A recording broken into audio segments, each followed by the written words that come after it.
السلام علیکم ورحمۃ اللہ وبرکاتہ۔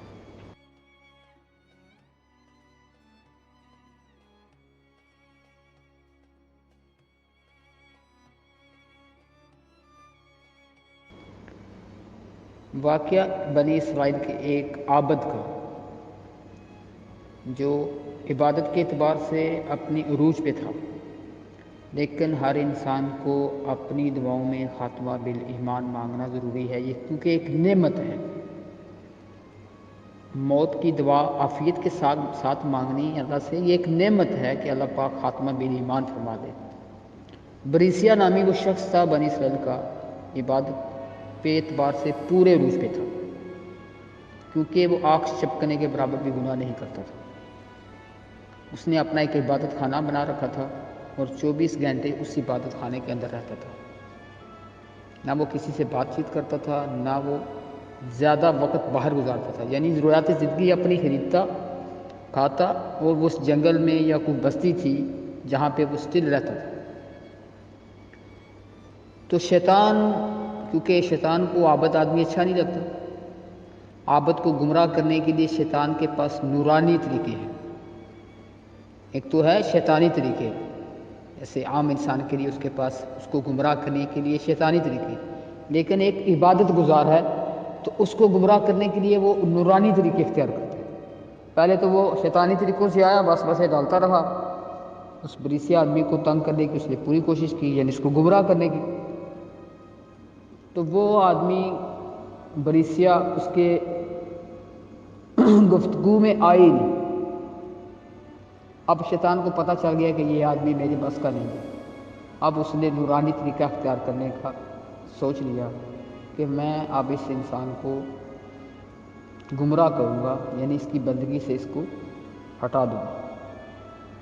لہذا شیطان نے کیا کیا، کیونکہ شیطان سجدہ نہیں کرتا، باقی بندگی کرتا ہے، سجدے کی بندگی وہ نہیں کر سکتا، اس کی وجہ کیونکہ آدم علیہ السلام کو اللہ کا حکم تھا کہ آدم علیہ السلام کو سجدہ کرو، تو شیطان ابلیس نے آدم علیہ السلام کو سجدہ نہ کیا، جس کی وجہ سے وہ گنہگار ہوا اور اللہ سبحانہ تعالیٰ کی نظروں سے دھتکارا گیا، یعنی اللہ نے اس کو نکال باہر کیا، یعنی اللہ کی رحمت سے وہ دور ہو گیا۔ اور اس نے اللہ کے ساتھ یہ اقرار نامہ کیا کہ مجھ کو تیری عزت و جلال کی قسم، میں تیرے بندوں سے جہنم کو بھروں گا۔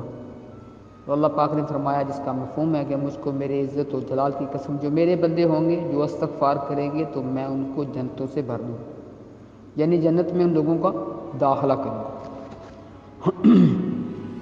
کہتے ہیں کہ وہ بریسیہ جس آدمی تھا اس کے سامنے بندگی اختیار کرنی شروع کر سجدے کے علاوہ، تو 24 گھنٹے میں ایک دفعہ یا 2 دفعہ یا 4 دفعہ یہ بریسیہ جو نامی شخص تھا، یہ ایک وہ تھی دروازہ تھا یا اس کی چوکھٹ تھی یا وہ الماری تھی جس کے پاس وہ کھڑے ہو کے تھوڑے دھوپ یا تھوڑی چھاؤں یا تھوڑی بارش کا 2 منٹ 4 منٹ 10 منٹ کے لیے رکتا تھا۔ تو شیطان نے اس کے بالکل سامنے اپنی بندگی شروع کر دی سجدے کے علاوہ، کیونکہ شیطان سجدہ نہیں کرتا۔ لوگوں کا اس پہ اکثر خیال بنا ہوا ہے کہ دنیا کے چپے چپے پر شیطان نے سجدہ کر رکھا ہے، تو یہ میرے خیال میں ان کا غلط ہے، کیونکہ ایسا کچھ نہیں ہے۔ شیطان نے بندگی شروع کر دی، تو وہ بریسیہ آدمی جب اس دیوار کے ساتھ کھڑا ہوتا یا اس دروازے کے پاس یا چوکھٹ کے ساتھ، تو وہ دیکھتا کہ کوئی آدمی انسانی شکل اختیار شیطان کر سکتا ہے، تو کوئی انسان ہے وہ بندگی کر رہا ہے، تو کچھ دن ایسے ہی چلتا رہا اور یہ دیکھتا رہا اس کو۔ اس کے دل میں خیال ہوا کہ ایک اللہ کا بندہ ہے اور بندگی کر رہا ہے اور تنہائی میں ہے، جنگل میں ہے، تو کیوں نہ میں اسے دعوت دوں کہ میرے ساتھ یہ اللہ کی بندگی میں میرے ساتھ مصروف ہو جائے۔ چلو ایک سے بلکہ ایک بنے، 2 بنے، تو دونوں مل بیٹھ کے اللہ کی بندگی کریں گے۔ اس خیال سے بریسیہ نے اس شیطان کو آواز دی، بھائی تو جو کوئی بھی ہے اللہ کی بندگی کر رہا ہے، تو کیوں نہ تو میری اس کوٹھری میں یا اس 4 دیواری کے اندر آ جا، تو ہم دونوں مل کر اللہ کی بندگی کریں۔ اس بریسیہ نے کہا، شیطان نے کہا کہ مجھے تجھ سے کوئی بات نہیں کرنی، تو میری بندگی میں خلل پیدا کرتا ہے، کیونکہ وہ دل جیتنا چاہتا تھا۔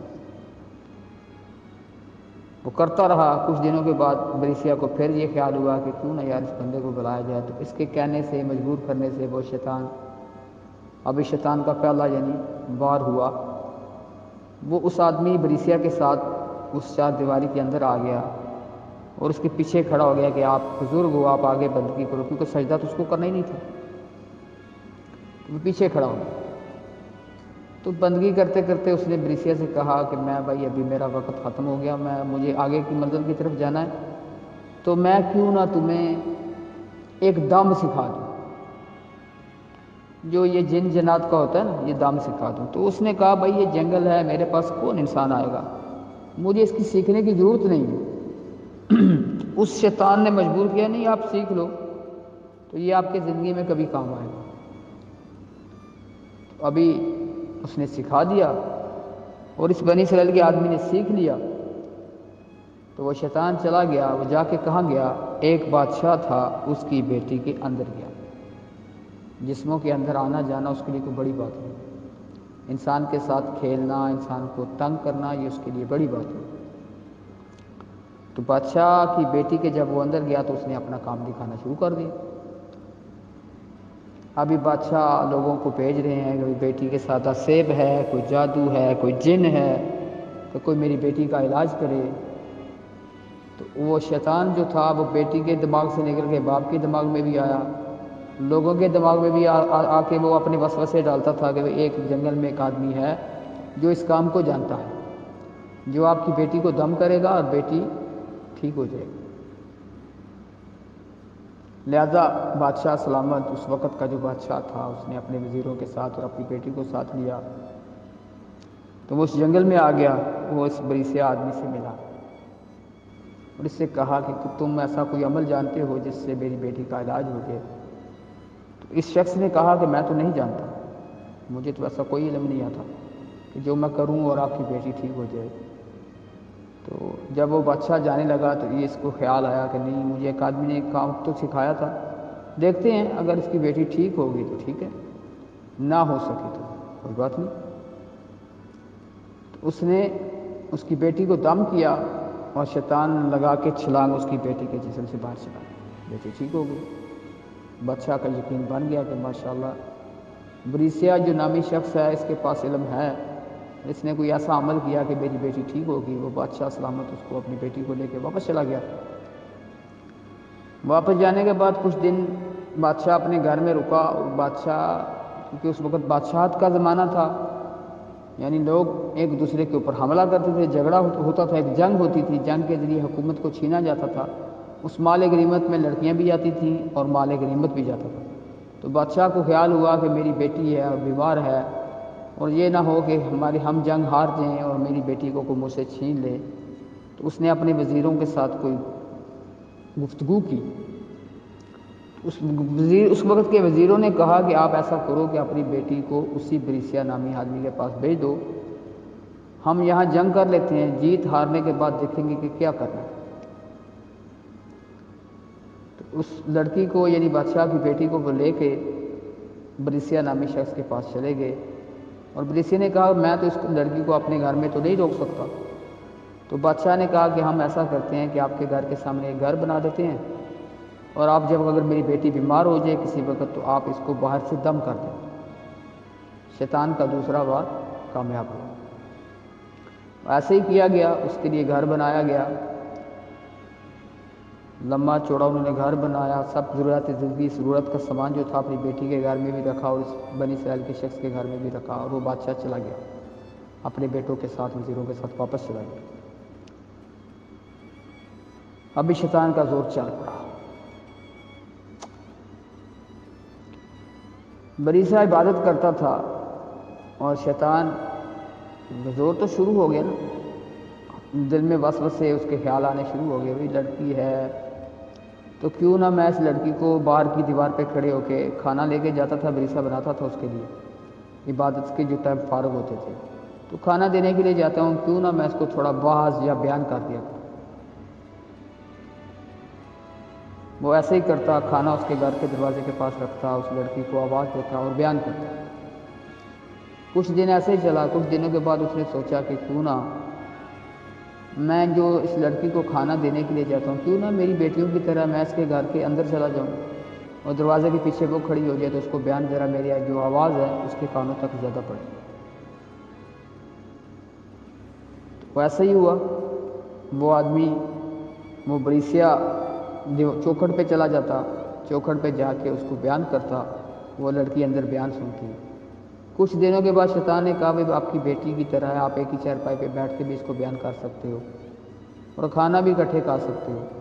تو شیطان کا تیسرا بار بھی چلا اور وہ اس کے ساتھ گیا، اندر ایک چارپائی پہ بیٹھا، نظروں کے تیر آر پار ہوئے اور شیطان نے اپنا کام دکھا دیا۔ جو آدمی کی عبادت گزار تھا، غیر محرم سے، یہ علماء کہتے ہیں، حدیثیں کہتی ہیں کہ غیر محرم ایک دوسرے کے ساتھ نہیں بیٹھ سکتا، ایک دوسرے کے سامنے نہیں آ سکتا، تو اس کی وجہ یہی ہے۔ بہرحال وہ بیٹھا، عشق عروج پہ گیا اور دونوں کے ساتھ زنا ہو، دونوں محو ہو گئے اپنے گناہ میں، گناہ کرتے رہے۔ اسی دوران اس عورت کے ہاں بچہ پیدا ہوا، زنا کا۔ ابھی شیطان بریسیا کے دماغ میں آ گیا بھائی بادشاہ نے تو تجھے اپنی بیٹی اس لیے چھوڑی تھی کہ وہ بیمار تھی اور تو نے اس کے ساتھ زنا کیا، ابھی یہ بچہ پیدا ہو گیا، یہ عورت لوگوں کو بتائے گی کہ بریسیا نے، عابد نے میرے ساتھ زنا کیا، تو بادشاہ تو تجھے قتل کرے گا ہی کرے گا۔ تو اس بریسیا نے شیطان سے ہم خیال ہو کے کہا کہ میں کیا کروں؟ تو اس نے کہا کہ تو اس بچے کو قتل کر۔ اسی بریسیا نے جو بچہ پیدا ہوا تھا اس کو قتل کر دیا۔ عورت نے شور شروع کر دیا کہ میرا بچہ کدھر گیا، تو پھر اسی بریسیا نے اس عورت کو بھی قتل کر دیا۔ ابھی بادشاہ واپس آیا، پوچھا بیٹی کے بارے میں، تو اس شخص نے کہا کہ آپ کی بیٹی بیمار تھی، میں نے اس کا بڑا خیال رکھا، لیکن وہ بیماری کتاب نہ لا سکی اور اس کی جان گئی۔ بادشاہ واپس چلا گیا۔ اب شیطان کیا کرتا، بادشاہ کے 3 بیٹے اور تھے، روزانہ بادشاہ کی خواب میں بھی آتا اور 3 بیٹوں کی خواب میں بھی آتا کہ بھائی وہ بزرگ نہیں ہے، اس بزرگ نے تیری بیٹی کے ساتھ زنا کیا، اس سے ایک بچہ پیدا ہوا اور اس بچے کو بھی قتل کر دیا اور تیری بیٹی کو بھی قتل کر دیا۔ ادھر بادشاہ کے بیٹوں میں بھی یہی خواب میں آ کے یہی بات کہتا۔ بادشاہ ایک دن بڑی بے قراری میں اپنے بچوں کو بلا کے اس نے یہ بات اپنے بچوں کے ساتھ کی کہ مجھے ایسی خوابیں آ رہی ہیں، میں خواب میں دیکھتا ہوں کہ میری بیٹی کے ساتھ اس عابد نے زنا کیا اور اس کے زنا سے بچہ پیدا ہوا، اس نے بچے کو بھی اور میری بیٹی کو دونوں کو قتل کر دیا۔ تو بیٹوں نے کہا کہ ہمیں بھی ایسی ہی خوابیں آ رہی ہیں، یعنی خواب میں ہم ایسی ہی چیز کو دیکھ رہے ہیں۔ اب وقت کے قاضی نے اس کو بلا لیا، بادشاہ کے سامنے بلایا گیا، اس کا فرد جرم جو تھا وہ سامنے آ گیا، انہوں نے جگہ کو کھودا، اس میں سے اس کی بیٹی بھی نکلی اور بچہ بھی نکلا۔ اب اس کے لیے یہ سزا تھی کہ اس کو قتل کا بدلہ، یعنی اس کو قتل کیا جائے۔ وہ قتل ہو جاتا تو شاید بچ جاتا، کیونکہ خاتمہ بے ایمان پہ ہو جاتا اس کا، لیکن ہوا اس کے ساتھ کیا، یہی شیطان جب اس کو پھانسی دی جانے والی تھی تو شیطان اس کے سامنے آ گیا، کیونکہ صرف اس کو دکھتا تھا۔ تو اس نے کہا بھائی تیرا بھلا ہو، تو نے مجھے کون سا علم سکھایا کہ میں نے وہ علم سیکھا، کسی کو دم کرتا رہا، پھر مجھ سے زنا ہو گیا اور میں نے اس زنا کے ساتھ ہمارے گھر میں بچہ پیدا ہوا، تو بچے کو بھی قتل کیا اور اس عورت کو بھی قتل کیا۔ تو اس شیطان نے کہا کہ تو ایک بات بس کر لے، اگر یہ بات کرے گا تو میں، جو جلاد ہوتا ہے جو آدمی کی گردن یعنی پھانسی دیتا ہے، تو میں اس کو یہ بات سمجھا دوں گا کہ تو آستہ سے کہہ لے کہ اللہ دنیا میں موجود نہیں ہے، استغفر اللہ، یعنی اللہ ہے ہی نہیں، تو بس اتنا کہہ لے تو باقی کام سارا میرا، دیکھو میں کرتا کیا ہوں۔ اس نے کہا کہ تو مجھے گمراہ کرتا ہے، یعنی کہ مجھے میرا خاتمہ بالکفر پہ کرنا چاہتا ہے، تو بولا کہ میں آپ کو صرف یہ سجس کر رہا ہوں، آپ آستہ سے صرف کہنا، یعنی یہ آپ کے کان سنیں، لوگ نہ سنیں، تو تم اتنا کہنا تو میں اس جلاد کے کان میں ایک دوسری پھونک ماروں گا اور وہ آپ کو چھوڑ دے گا اور بادشاہ آپ کے ساتھ خوش ہو جائے گا اور آپ کو سونے، ہیرے، جواہرات دے گا۔ اور بریسا نے جیسے ہی کہا تو اس نے پتہ نہیں اس جلاد کو اس کے قریب کر دیا یا کیا ہوا، لیکن جلاد نے اس کی آواز کو سن لیا کہ وہ کہہ رہا تھا کہ دنیا میں اللہ کا کوئی وجود نہیں ہے، اللہ ہے ہی نہیں، نعوذ باللہ من ذالک۔ تو جلاد نے غصے میں آ کے اس کا تن اس کے ساتھ اس کے تن سے جدا کر دو۔ لا حول ولا قوت الا باللہ، انا للہ و انا الیہ راجعون۔ جو آدمی عبادت گزار تھا اور اس کا خاتمہ بالکفر ہو گیا۔ لہٰذا میرے عزیز بھائیوں، ہر انسان کو نیکی کرنا اور نیکی کو بچانا، یہ دو علیحدہ علیحدہ چیزیں ہیں۔ نیکی کرنا آسان ہے، لیکن نیکی کو بچا کر لے کے جانا اتنا ہی مشکل ہے۔ جو کام کریں خالص اللہ کی رضا کے لیے کریں، اور ہر کام کے وقت جیسے کوئی نیک کام کریں، یعنی اللہ کی تعریف بیان کریں تو اس کے ساتھ کوئی نیک کام کریں، یعنی کسی کو صدقہ دیتے ہیں، کسی کو کھانا کھلائیں اللہ کی رضا کے لیے، اور اس پہ دعا مانگیں اللہ سے، کیونکہ حدیث میں آتا ہے کہ جو آدمی نیکی کرتا ہے تو وہ نیکی کر کے اللہ کی ذات کو بڑھاتا نہیں ہے، اور اگر ایک انسان گناہ کرتا ہے تو وہ اللہ کی ذات کو، اللہ کی شان میں کمی نہیں کر سکتا۔ تو نیکیاں کرنے والے انسان جو ہیں، لوگوں کو کھانا کھلانے والے، لوگوں کے ساتھ نیکی کرنے والے، یہ اللہ کے محبوب لوگ ہیں، اور ہوں بھی ایمان والے نور اللہ نور، اور طریقہ بھی حضرت محمد صلی اللہ علیہ وآلہ وسلم والا ہو تو یہ اور نور اللہ نور۔ دین کو سیکھنا اور سیکھ کر دین کے اوپر کے مطابق زندگی گزارنا یہ ضروری ہے۔ جس کی زندگی میں اللہ کے احکامات، محمد صلی اللہ علیہ وآلہ وسلم کے مبارک طریقے آئیں گے، وہ انسان کامیاب ہے۔ اس کے علاوہ دنیا کی کامیابی کوئی کامیابی نہیں ہے۔ حکومت، بادشاہت، زراعت، یہ جتنی چیزیں ہیں زمین کے اوپر ہیں، لیکن زمین کے نیچے جو انسان کے ساتھ جائیں گے وہ اس کے نیک عمل ہیں۔ جزاکم اللہ خیر۔ السلام علیکم ورحمۃ اللہ وبرکاتہ۔